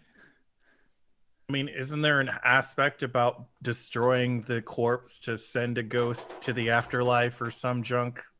Maybe. So it's questionable, but if a spirit has a good enough reason to remain in a place, their body isn't necessarily what tethers it. So she's made it very clear she's not leaving until she gets the codicil. So that might be what's keeping her here. Miss Ghost, what are you going to do with the book when you get the book? I'm going to find the lost city of Ythrin and take all of the glory and earn titles and fame. All I need is one of your bodies, and I can do it. Nah. How about you? And Gob, I need you to go ahead and make me a charisma saving throw. She tries to jump into you and possess you. Blues clues me. Shit. Yeah, you are. That is a 3. Okay. And you all see, yeah, Gob's body like shudders and his eyes roll back in his head, and you just see these kind of blue blinking lights. And yeah, you see, that's much better. See, I can work with this. It's not ideal, but strong. So, let's get the book, shall we? And looks at Velian. Actually, you know what? I think we need to kill her first before we go any further. You with me, Centaur? You with the great hair? Axe in hand. First of all, no one's killing anyone, not at this moment. Second of all, get out of my friend's body or I will forcefully remove you. No. And she starts running off, like dashing into the snow. Very far away, just trying to run. How fast can you run, Gob? I got a 30-foot movement speed. Okay, so 60 feet away from you as she is just racing exactly opposite the way you came. And the weasel is like running as fast as it can behind her. And Velian's like, "Oh, Velian, you're such a bitch. Oh, Velian, let's leave you to the ghost." Oh. Standing there. She's not running. She's just looking at you, Veronica. I mean, it's not like you'd be any use in this segment anyway. So Veronica will run after Gob. He is going to run after Gob, fashion 50 feet of rope into a lasso, and then attempt to lasso Gob. I love that. Get I love on me. that. Why don't you go ahead and make me a melee attack with that. So improvised weapon. So let's just go ahead and use your like strength modifier. Or dexterity, Oh. whichever. Oh, thank God. I was like, oh, yes, with my 10 strength. Fantastic. Dexterity is much better. 6. Yeah, no, God, Gob can run. The little bastard can haul ass when he wants to. Nimbleness, y'all. Sweet. And Veronica, is there anything in particular you were doing? I'm gonna run up to him and try to bash him with the blunt side of my axe. Okay, so you can run 30 feet. He's 60 feet away. So run 30 feet, and then... Yeah, you're right. Actually, Eldritch Blast. Run 30 feet. Throw some blasts at him. That is a 22 and a 19. They both hit. Eldritch Sass. That is 15 damage as these two beams shoot out and slam right into Gob's buns, trying to knock some sense into him. Yeah. So go ahead and take that damage, Gob. Yep, you got it. And Velian, standing, will stroll 30 feet forward. And then she's going to extend a hand. And I need you, Gob, to make me a wisdom saving throw, please. Versus a spell, right? So I Yeah. have advantage. But... Because of my gnome pops. Oh, no. That is a natural 20. Oh, no. Plus, Oh, no. I don't want to Plus succeed on nothing. this. Oh, no. Okay, so yeah, she tries to throw at a hold person, and you're just like, no! So and wily. You hear Gob calls out in Nass's voice, I know your tricks, Villian! I know your whole everything in that spell book. You think I haven't read it? I know everything! And she just keeps I wrote like, that book. running. Oh my So goodness. let's roll some initiative, it feels like, as we're trying to Alright. get Gob back here. Man, I am not the character to try and catch. So y'all know. How long has it been, Seriously. like, from the top of the thing, or from we got here till now? Maybe like 20 minutes. God, I can just imagine this in such like a Will Ferrell comedy sort of like style. I'm just like all of a sudden. And then there's a weasel also running behind everyone. Like, so let's just not No, forget. snowdrifts. Oh my God. This is so I gotta- epic fantasy D&D for a sure. horror campaign. Yeah. Yep. Got a 14 for Okay. initiative. Veronica got 19. Okay. Inga got 20. All right. And then Villian got a boom, boom, boom, boom, boom, boom. What'd she get? 12. Got a 12. Alright, Gob, okay. I'm sorry, but I can heal you afterwards, so Don't worry it's about not it. I all got- bad. Little guy, we got lots of blood. got lots of blood in here. So good. I might have to spill all of your blood though to get the ghost out of your body. Oh, also, Sopo is running behind all this, by the way. He's like, this is hilarious. This is hilarious. He's just yelling. Sweet Lord. Okay, so Inga, at this point, we come to you. It is your turn. All right, fantastic. We are going to cast move 30 feet up all the rest of the way, and we will cast Thunderclap. Ooh. So Gob, I need you to make a Constitution saving throw.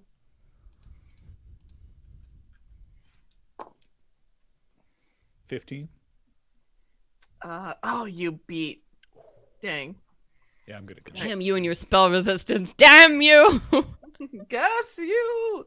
And that is her turn.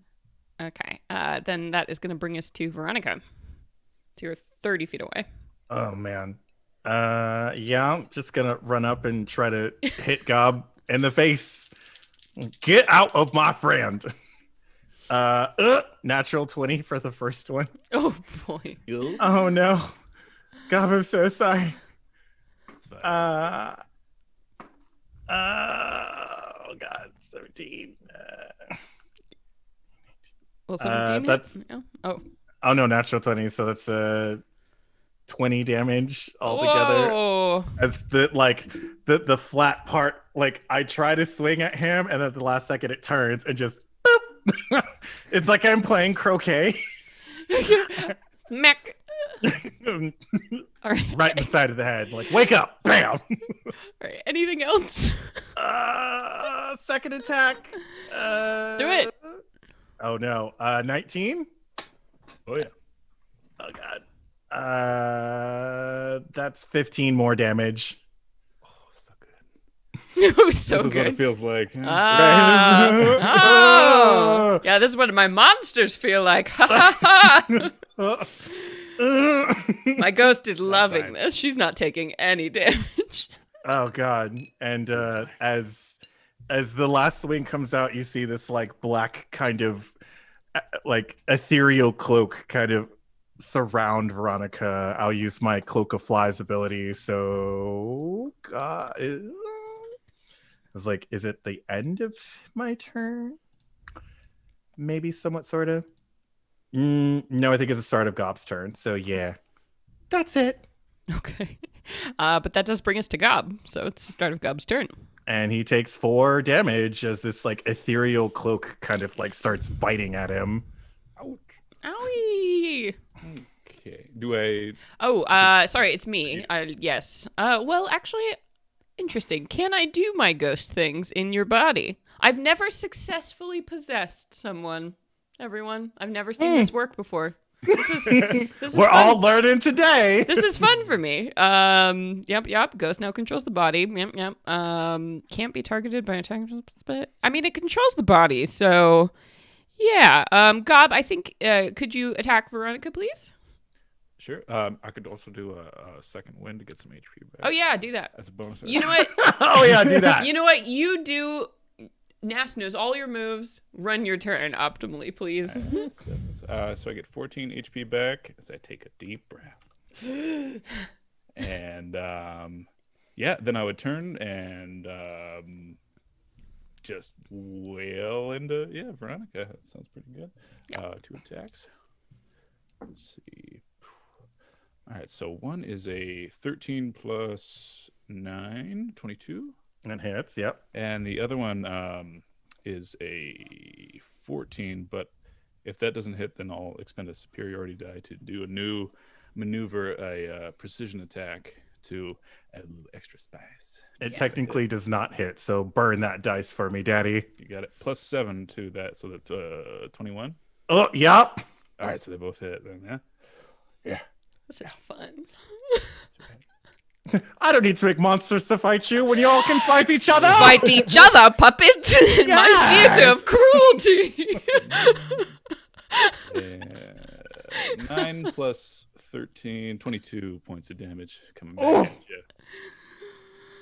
Feels good. As we're just wailing on each other. Friends to lovers to enemies to friends. Our first fight. Right. Oh, my we God. are. Oh, the worst. No. Oh no. Trouble in paradise already. Broken. It's after the honeymoon phase. It's I fine. feel like I don't even know you anymore. Okay. And then we're gonna come to Velian, who's gonna. Is she gonna try this again? She's gonna move 30 feet forward, and I think she still thinks this is probably the best thing to do. Okay. Yep. So go ahead and make me a wisdom saving throw. Oh, me. Yeah. Yes. Wisdom. I got that Gob knowledge slash goodness Nas. for advantage. Yeah. 16, flat 16. Okay. Damn you. All right. You resist hold person once again. Okay. And that's going to bring us back up to Inga. Oh boy, we are going to. Man, we're just gonna take out a sling and just throw some little pebbles at him. God, nope. That is a 19 to hit. Oh, yeah. Asmo in chat, don't feel bad. Literally every stream we have people going, what is a Norf? If you know, you know. If you know, right? Dwarf, 5 combo. damage. Gnome, Dwarf and dwarf. dwarf. God damn it. 5 damage. 5 damage. Thank you very much. All right, sweet. Anything else? No. Okay, Veronica, Mm, write them hell. I hate to do this to you. So first thing's gonna be Hexblade's curse as the snow kind of swivels around his body, and you just see a bunch of runes appear on it before I start swinging my swing. So the first one I'm gonna do a big swing of. So that's a 21 to hit. Boy.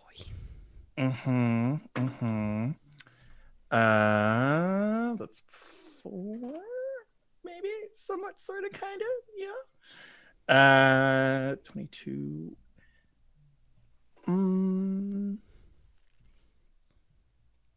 Cool, 30 damage. 30. All right, I'm out. Gob, I love you, but you need to stop. Whack. So as you whack Gob down and Gob begins to bleed in the snow, you see this kind of like blue spirit like drift out of him and reappears now, so 60 feet behind you all over the body again, and you hear like a shriek, and you see the ghost starts to like fly towards you all, and Velian says, "Run, run, run. If we get away from it, it cannot follow us after a certain distance. Pick him up, pick him up." I will grab bloody, knocked out Gob and start running. Yeah, and so you do, and you keep running forward, and when you get about 200 feet away from the body, Velian says, okay, and you see the ghost like runs up, and it's like there's a wall in between you as she gets to this point, is clawing at you now, and you see the goggles are gone and the visage of like a human is gone. It's just this horrible face with these like black chasmous eyes as it's clawing at you, and it can't seem to move beyond whatever this barrier is. And the little weasel familiar is just running around at the base of this point, kind of like chirping as this is happening. And Nas goes, no, you cannot leave me here. Please give me your body. Please, so warm. Oh no. Oh, We're no. gonna heal up Gob. Yeah, we're just gonna. Does it seem like take a minute? Can I get some of that healing? Gob kind of hit me real hard. I rolled an 11 on a death save. Just 'cause. Okay, yeah, all right. Yeah, Gob, bleeding out into the snow. You can stabilize Gob and do healing. Yeah, but this ghost will continue to scream at you from this point, like cursing and just like showing this horrible face. Eventually, Velian will reach out a finger and kind of flick her wrist, and you see the weasel gets hit by like this burst of cold and disappears. I mean, that wasn't necessarily called for, but okay. It was cruel to leave that creature to rot forever. I don't begrudge it. Nas, though. Clearly. Now she can burn for all eternity. Is there... Anyway, you're welcome for me saving you all. I hope from this point on you'll trust me a little bit more. No. Mm-mm. I mean, you're standing there beyond that mark. The ghost can't get you. Yeah, is somebody healing Gob? Yes, I'm working on healing people. Okay. Oh. Sage is Sorry, what working was on it. Oh, you're working. Okay, cool. Yeah. Putting some band-aids all over your body. One right on the forehead. And Sopo beside you is like, wow, that was really something. Wow, I had no idea, she was a ghost. I'm actually kind of insulted because I've kicked her body a whole bunch. And, she never tried to possess me or whatever, so that's, wow, I guess she has a type. I'm little, I'm cute. What do I, what don't I have that this guy has? Looking at Gob lying on the ground. Oh, what happened? I don't get it. Oh. I don't think you are as warm. I think, since Yeah, you no, are... I'm made of ice. Yeah, I think she wants the comfort of a warm body again. Wow, you've gotten really good at sign language, honey. Thank you. Don't. Do you understand Goblin? You hear whistling back at you. Damn it. Oh God, Gobdir, are you okay? As he gets a little bit of healing. What happened?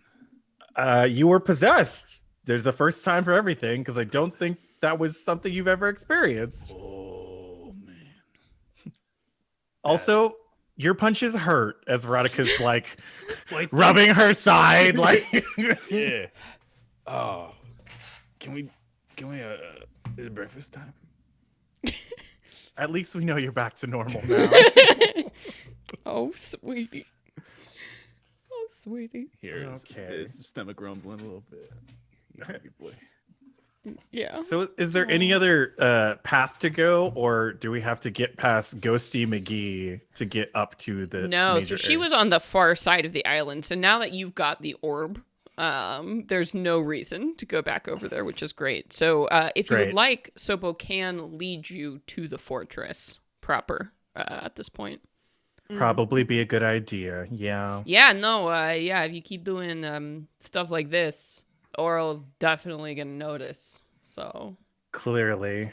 yeah, you don't want her to notice you. She'll freeze you dead, right dead. You know, put you in a weird garden. Is that her statue garden? Yeah. Well, no. She's got a statue garden where she makes statues, sculptures. They're beautiful. So beautiful that you would cry if, your eyes and the tears. Nice. And then there's that. And then there's another sort of garden where, like, dead things, she just puts them in blocks of ice. As long as you don't mess with the sculptures, she really doesn't care what you do with the garden. So, the dead things in ice, not so much, but she spends a lot of time making those sculptures. Noted. Yeah, okay. Good to know. Yeah. Yeah. All right, well, come with me. And Sopal will lead you back to that pathway that connected to the dock. So you wind up this kind of switchback icy path until you see the big fortress up ahead of you. I have a picture that I'll share. Comes back on his feet, eating handfuls of gorp or whatever. Gorp. So much Tastes gore. really good. Oh, no. So Gorp. you see, rising before you is a 600-foot tall mountain of glacial ice. Its peak carved to resemble a gigantic skull wearing a crown. Weaving up the mountain's southern slope are enormous stairs hewn from the ice. These steps, which extend from the base of the mountain to the base of the fortress, were clearly made for giants. And as you're winding your way up with this view now of Grimskala before you, you begin to note the statues on either side, these beautiful carved statues of natural creatures, of humanoids, whatever, just the artistry just preserved in its beautiful, perfect sameness forever. That's where we're actually going to end today's session as you're about to walk into Grimskala. Wow. Bad. What a game, everybody. We met like 12,000 NPCs. Nice They were job. mostly aquatic creatures. Like, what do you want? This was like, cool. damn, DMs, this section of the book. It's a lot of people you got to meet. But thank you, everybody, so much for hanging out. Let's go ahead and pull that dice giveaway winner. So we are pulling the winner for this set of beautiful dice from RPG Dice. Please do check out RPG Dice, dice spelled with a Y, the website, and follow on Twitter. Where's that dice picture? There we go. These green and bronze beauties. Who is our winner? Gorgeous. The D and Dad. The Dad! Oh my god! Buddy! Ah! Okay, you're here in the chat. I see you. Just got to claim. Just do that claim. Yay! Congratulations on your beautiful set of RPG dice. I will take the Good. holy butts as a claim. Yes. Holy butt. Awesome. Well, thank you all so much for sticking around for episode 10 of Rime of the Frostmaiden. Clearly, next one's going to be a doozy walking into this fortress. All of those content warnings are going to apply to the next couple of episodes. So thank you so much for being here, for sticking with us. I guess let's do outros and then I'll do announcements. I have been your dungeon master, Celeste Conowitch. And I'm Joe. I've been your North Battle Master, Gob. I'm Sage, and I remembered to do my thing at the right time this time. Oh yeah, you did. Playing Right. your Furbolg Centaur Druid, Angus Lennon. Inspiration. And I've been playing again. You're extra spicy, lots of red in this frozen netherworld. Veronica Carnell, your Hexblade Warlock. Yeah. Bringing the pain. Yes, everyone. Oh man, fighting each other. PvP, so much fun. Wonderful. For you, like I felt so bad hitting Gob. Like, oh, that's No, a lot it's of great. damage. So everyone, before you go, don't forget we have only 4 days now, 5 days until the Kickstarter ends. The Venture Maidens campaign guide is live right now on Kickstarter. 4 days to go and back to make it the best it can be. The Venture Maidens campaign guide is a total labor of love that's been 5 years coming. That is a setting guide for you to play in the world of our main campaign, but also so much more than that. It provides a bunch of subclass options, a brand new heroic destiny mechanic to allow you to build interesting backstories with your character, and new magic items, so much good stuff. And we're so close to our 100,000 stretch goal, and we really want to hit that, because when we do, we will be bringing a level 1 to 20 adventure, as well as the book. And the best part is you get 3 parts of that adventure for absolutely free if you've bought the first part as an add-on or a collector's box. So it's like an insanely good deal. So please head over to Kickstarter and check out the Venture Maidens campaign guide. Support if you haven't already. It really matters that you support now during the project, because 100% of those funds go into making the book. If you buy it after the Kickstarter, none of that money goes to helping to make the book better. We still, of course, do get money, but like, you really make a difference right now if you back. So please go to Kickstarter and consider backing or upping your pledge if you have the means. We would love that very much. Thank you. So that's the Kickstarter. Sage, do you want to tell us about what's going on Friday? Oh yeah! So this Friday, it'll be between watching Gen Von on Roll20 and then immediately follow The Rising Hunger from 7 to 9 this Friday. It'll be the Gen Von 4 Power Hour show. Hell yeah! And yes, super excited. We are in the midst of a battle with a entropic dragon, and one of them is confused and frightened. The monk. One of them is unconscious. And one of them is 300 feet away, so you know it's gonna be a good time. Hell yes. And Vincent, you also had some cool news to share too. I do have some cool news. So everyone can head over to my Twitter. I'll also post the link in the chat, but I am opening Vincentorium's Wonder Semporium. It's going to be a whole slew of magical items and stories. The first story is actually up and ready to go. So I'm super excited and stoked to be like, look at the things I can do, guys. Like, and you're going to have Eldritch Sass merch on there. Oh yeah. Right? Eldritch yes!